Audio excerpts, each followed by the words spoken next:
আইটিবারির পক্ষ থেকে সবাইকে স্বাগত জানাচ্ছি পিএইচপি বাংলা ভিডিও টিউটোরিয়ালের আজকের পর্বে। আজকের পর্বে আমরা আপনাদের সাথে অতি সেনসিটিভ একটি বিষয় নিয়ে কথা বলবো, যে বিষয়টি নতুন অবস্থায় যারা পিএইচপি শেখে বা আপনি যে পিএইচপি শিখতেছেন আপনার মধ্যে হয়তোবা কোনো না কোনো এক সময় খুব কনফিউশনের সৃষ্টি করতে পারে। তো সেই বিষয়টি নিয়ে আমরা আপনাদের সাথে কথা বলবো। প্রথমে আমরা জেনে নেই বিষয়টি কি। বিষয়টি হচ্ছে আমরা এতক্ষণ যে পিএইচপি কোডগুলো লিখলাম বা এচটিএমএল কোডগুলো আমরা পিএইচপির ভেতরে ইউজ করলাম, সেখানে আপনাদের মধ্যে একটা কনফিউশনের সৃষ্টি হতে পারে যে আমরা প্রায়ই পিএইচপির মধ্যে এচটিএমএল লিখেছি, আবার এচটিএমএল এর ভেতর পিএইচপি লিখেছি। তো এখন আপনি যখন কোড করতে যাবেন বা কোনো কোড লিখবেন, তখন আপনার মধ্যে এমন কিছু প্রশ্নের জন্ম হবে যে আপনি দেখবেন যে পিএইচপির মধ্যে এচটিএমএল লিখতেছেন কিন্তু এচটিএমএল কাজ করতেছে না। কিন্তু আমরা কিন্তু আগে বলেছি যে পিএইচপির মধ্যে এচটিএমএল লেখা যায়। তো কখন পিএইচপির মধ্যে আপনি এচটিএমএল লিখতে পারবেন বা কখন এচটিএমএল এর মধ্যে পিএইচপি লিখতে পারবেন, এই বিষয়গুলো নিয়ে আমরা আজকে ক্লিয়ার হব ইনশাল্লাহ।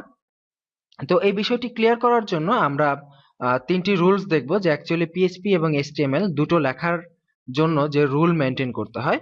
আমি শুরুতেই বলে নিচ্ছি, এটা কোনো এক্সপার্টের দেয়া কোনো রুলস না, এটা আমি আমার অভিজ্ঞতার আলোকে আপনাদের সামনে উপস্থাপন করছি। তো এখানে যদি কোনো ভুলভ্রান্তি আপনারা কখনো পেয়ে থাকেন, অবশ্যই সেটা আমাকে ইনফর্ম করবেন এবং আমরা সেটা অবশ্যই ইনশাল্লাহ চেঞ্জ করার চেষ্টা করব। তো দেখুন, rules of writing PHP code, PHP code লেখার রুলস। এক নম্বর রুলসটি হচ্ছে you can write PHP code anywhere inside HTML. আপনি এইচটিএমএল এর ভেতরে যে কোনো জায়গায় পিএইচপি কোড লিখতে পারবেন, বাট শর্ত হচ্ছে আপনাকে অবশ্যই পিএইচপি শুরু করতে হবে এবং শেষ করতে হবে। দ্যাট মিন্স আমরা শিখেছি যে পিএইচপির একটি কিওয়ার্ড হচ্ছে ইকো। এখন আপনি যে কোনো এইচটিএমএল কোডের মধ্যে হুটহাট করে যে কোনো জায়গায় ইকো লিখে দিবেন এবং সেটা কাজ করবে, এটা কিন্তু হবে না। আপনি যদি এইচটিএমএল কোডের মধ্যে কোথাও পিএইচপি লিখতে চান, আপনাকে অবশ্যই পিএইচপিটা একবার শুরু করে নিতে হবে এবং শেষ করে নিতে হবে। তার ভেতরে আপনি আপনার যাবতীয় পিএইচপি কোড বসাবেন। এখন এইচটিএমএল এর মধ্যে আপনি যে কোনো জায়গায় বলতে আমি বোঝাচ্ছি যে দুইটা ট্যাগের মধ্যে, মানে বিগিনিং এবং এন্ডিং ট্যাগের মধ্যে এবং অথবা অ্যাট্রিবিউটের মধ্যে আপনি পিএইচপি কোড ব্যবহার করতে পারেন। এই রুলসটা আমরা একটু পরেই প্র্যাকটিক্যাল দেখব, তো আপাতত আপনি এতটুকু মনে রাখুন। এরপরে যে রুলসটি আছে, you can't write HTML inside PHP code directly. আপনি এইচটিএমএল পিএইচপি কোডের ভেতরে সরাসরি কখনোই লিখতে পারবেন না। যেমন আপনি একটি পিএইচপি কোড লিখেছেন, যেমন ধরুন এইখানে আমাদের একটি পিএইচপি আছে, শুরু হয়েছে শেষ হয়েছে। এর ভেতরে আপনি চাইলেই হুটহাট করে এইচটিএমএল কোড লিখতে পারবেন না। যদি এর ভেতরে এইচটিএমএল কোড লেখেন, আপনার এইচটিএমএল কোডটি ইনভ্যালিড হবে এবং সেটি কাজ করবে না। কিন্তু পিএইচপির কোডের মধ্যেও এইচটিএমএল লেখার সিস্টেম আছে। সেই সিস্টেমটা কিভাবে সেটা আমরা একটু পরে প্র্যাকটিক্যাল দেখব, তখন আপনার বিষয়টি ক্লিয়ার হতে পারবেন। এবং এটার থার্ড রুলসটা হচ্ছে you can write HTML inside codes in echo. সেটা হচ্ছে যে পিএইচপি কোডের মধ্যে আপনি এইচটিএমএল লিখতে পারেন কখন, যখন আমরা একো ব্যবহার করব এবং একোর ভেতরে আমরা যে কোড দেই, সিঙ্গেল কোড অথবা ডাবল কোড যেটাই দেই না কেন, আমরা সেটার ভেতরে এইচটিএমএল কোড ব্যবহার করতে পারবো। These are the three rules. If you follow these three rules, I think you can write PHP code smoothly. Okay, so চলুন আমরা শুরু করি যে কিভাবে এই রুলস গুলো হলো এবং আমরা একটু প্র্যাকটিক্যালি দেখি, তাহলে আমরা আরো ক্লিয়ার হতে পারবো। এক নম্বর রুলসটি হচ্ছে you can write PHP code anywhere inside HTML using PHP beginning and PHP ending. তো তাহলে আমরা চলুন পিএইচপি ফাইলের মধ্যে আমরা সব কেটে দিচ্ছি। কেটে আমরা একটা এইচটিএমএল একটা কোড লিখি, এনিথিং, এটা h2 হতে পারে। আমরা এখানে হেডিং লিখলাম যে this is our test heading, দিয়ে সেভ করলাম। আমরা বলেছি আগে আমরা এটার আউটপুট দেখি, রিফ্রেশ করে this is our test heading, fine. এখন এই এইচটিএমএল কোডের মধ্যে আমরা যদি কোনো অ্যাট্রিবিউট দেই বা সরাসরি এই দুইটার মাঝখানে আমরা যদি কোনো পিএইচপি কোড লিখতে চাই, আমরা লিখতে পারবো। যেমন আমরা যদি এখানে লিখি পিএইচপি ইকো, সেভ করলাম। এখন আমরা চাচ্ছি যে h2 দুইটার মধ্যে এই যে লেখাটা this is our test heading, এইটা পিএইচপি থেকে আসবে, দ্যাট মিন্স ডাইনামিক ওয়েতে আসবে। তো এবার যদি আমরা এটা আউটপুট দেখি, রিফ্রেশ করি, দেখুন চলে এসেছে, পিএইচপিটা এখানে কাজ করতেছে। এরপর আমরা যদি এখানে কোনো অ্যাট্রিবিউট দেই, এটা আপনারা আগেও দেখেছেন, যদিও আমরা যদি এখানে কোনো ক্লাস নেম দিতে চাই, আমাদের যদি ওয়ার্ডপ্রেস সাইটে কখনো কোনোদিন প্রয়োজন পড়ে যে আমরা ডাইনামিক ক্লাস নেম এটার মাধ্যমে ইউজ করব, আমরা চাইলে সেটা করতে পারি। যেমন আমরা এখানে এটার নাম দিতে পারি মাই ক্লাস। সেভ করি, রিফ্রেশ করি এবং এটার পেজ সোর্স দেখি আমরা, এই যে দেখুন হেডিং এর মধ্যে পিএইচপি কোড ব্যবহার করে মাই ক্লাস নামে একটি ক্লাস চলে আসছে।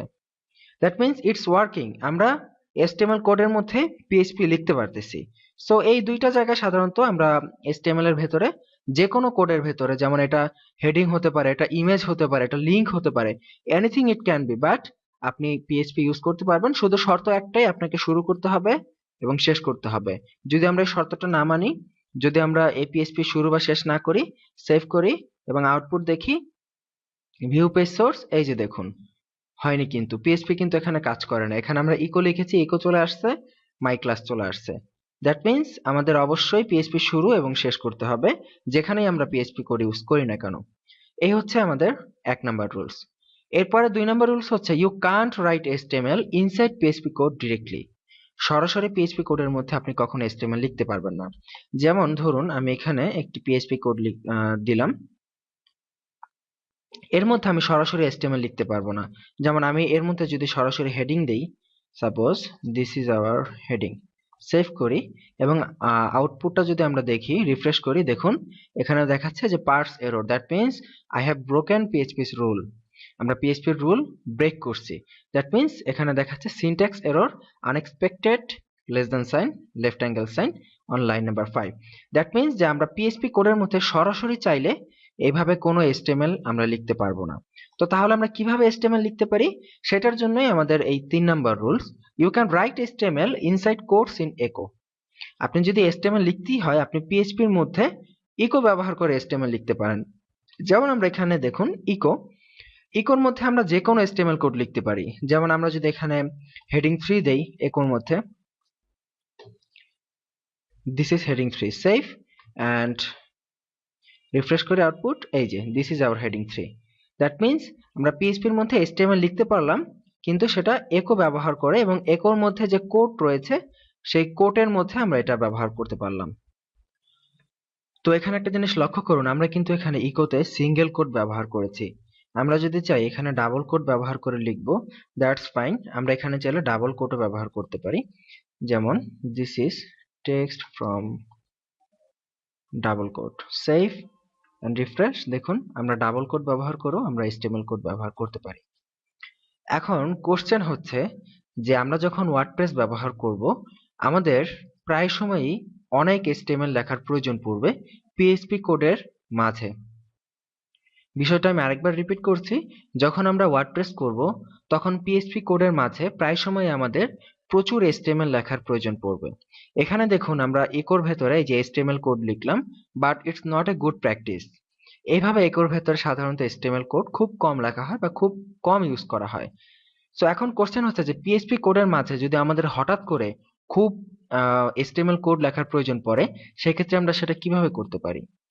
সেই ক্ষেত্রে করার ওয়ে হচ্ছে, ধরে নিলাম আমরা এখানে কোনো হেডিং ইউজ করতেছি না, আমরা সরাসরি আমাদের এখানে অনেকগুলো পিএইচপি কোড আছে, এখানে আমরা একো আরো বেশ কিছু দিলাম, সেভ করলাম এবং প্রত্যেকটা একোর মাঝে আমরা একটা করে লাইন ব্রেক দেই, আদারওয়াইজ লাইনগুলো সব পাশাপাশি চলে আসবে। Save and refresh. দেখুন অনেকগুলো একো আছে, আমাদের ধরে নিলাম আমাদের পিএইচপির মধ্যে অনেক টেক্সট আছে। এখন কোশ্চেন হচ্ছে আমরা চাচ্ছি যে কোনো একটা কোডের মাঝখানে অনেকগুলো HTML কোড ঢোকাবো। তো সেই ক্ষেত্রে আমরা সাধারণভাবে কি করব, একটা একো নিব, একোর ভেতর অনেকগুলো কোড লিখবো, কিন্তু সাধারণত কাজটা এইভাবে করা হয় না। পিএইচপিতে এটার একটা বড় সুবিধা হচ্ছে আমরা পিএইচপি কোডকে any time anywhere we can break the code. যেমন আমরা যদি এই 7 নাম্বার লাইনে চাই এইখানে পিএইচপি কোডটা ব্রেক করে দিব, সেই ক্ষেত্রে আমরা জাস্ট সিম্পলি এটাকে এভাবে ক্লোজ করে দেব। দ্যাট মিন্স তখন পিএইচপিটা শুরু হবে এখানে এবং শেষ হবে এইখানে। সো দ্বিতীয় পিএইচপিটা তখন আমাকে কি করতে হবে, এই পিএইচপি কোডের যে বাকি অংশটা আমরা জাস্ট সিম্পলি এটাকে নতুন একটা পিএইচপি কোডে শুরু করে দিব। এটা যদি আমরা করি, দেখুন আমরা এই অংশটাকে একটা পিএইচপি কোডের মধ্যে র‍্যাপ করে নিলাম এবং এই অংশটাকে আমরা আরেকটা পিএইচপি কোডের মধ্যে র‍্যাপ করে নিলাম এবং আউটপুট যদি দেখি, no change, everything is same. এখন আমাদের দুইটা পিএইচপি কোডের মধ্যে কিন্তু ফাঁকা জায়গা হয়ে গেল। এখন যেহেতু এই ফাঁকা জায়গাটা কোনো পিএইচপি কোডের আন্ডারে না, আমরা এখানে আমাদের ইচ্ছা মতো যে কোনো হেডিং, যত লাইন খুশি তত লাইন, যে কোনো HTML কোড যত লাইন খুশি তত লাইন আমরা ঢুকিয়ে দিতে পারবো। এবার আমরা রিফ্রেশ করি, দেখুন এই যে ওপরে এটা হচ্ছে পিএইচপির অংশ, নিচে এতটুকু হচ্ছে পিএইচপির অংশ, মাঝখানে এটা হচ্ছে আমাদের HTML এর অংশ। সো এই বিষয়টাই আপনাদের বোঝানোর জন্য আমি এতক্ষণ এতগুলো কথা বললাম যে ওয়ার্ডপ্রেস আমরা যখন শিখব আমাদের প্রায় সময় এইভাবে পিএইচপি কোড ব্রেক করতে হবে। ব্রেক করে তার মধ্যে আমাদের ইচ্ছা মতো, এখানে আমরা শুধু হেডিং লিখেছি, আমাদের হেডিং আনতে হতে পারে, আমাদের ইমেজ আনতে হতে পারে, আমাদের লিঙ্ক আনতে হতে পারে, এনিথিং আমাদের আনার প্রয়োজন পড়তে পারে। সো এইভাবে আমাদের তখন কাজটা করতে হবে, তখন যাতে আপনাদের কোনো ধরনের কনফিউশন সৃষ্টি না হয়। এই জন্য আমি আপনাকে রিকোয়েস্ট করব, যদি আপনি এই টিউটোরিয়ালটি এখনো পর্যন্ত খুব ভালোভাবে না বুঝে থাকেন, অবশ্যই এই টিউটোরিয়ালটি মিনিমাম আরো 2 থেকে 3 বার দেখুন, শুরু থেকে শেষ পর্যন্ত। কারণ এই জিনিসটি আপনাকে খুব ভালো করে অবশ্যই অবশ্যই বুঝতে হবে। আশা করি সবাই বুঝতে পেরেছেন। আগামী পর্বের আমন্ত্রণ রইল। আজকের মতো এখানেই বিদায় নিচ্ছি। আল্লাহ হাফিজ।